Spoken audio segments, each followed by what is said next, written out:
रात में मुझे लग गई थी बहुत तेज़ भूख और फ्रिज में मैंने देखा मैश आलू है, पानी पूरी का रगड़ा है। तो मैंने सोचा रगड़ा पूरी रगड़ा पेटीज बनाती हूँ और मेरे हाथ में लग गई थी तो मैंने शो ऑफ कर दिया। फिर आलू में मैंने डाला थोड़ा सा हल्दी और नमक, उसको अच्छे से मिक्स कर दिया और उसकी बनाती एकदम अच्छी सी टिक्की।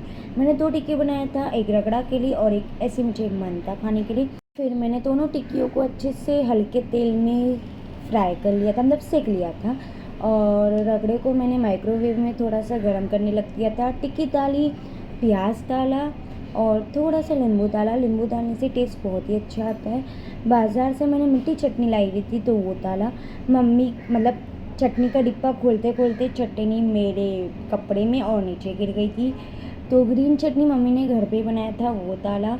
और बारीक सेव जो मैंने बाज़ार से मंगाया हुआ था वो डाला और उसके बाद पापड़ी डाला और हमारा रगड़ा पेटीज तैयार है, जो बहुत ही मस्त बना था। बाय।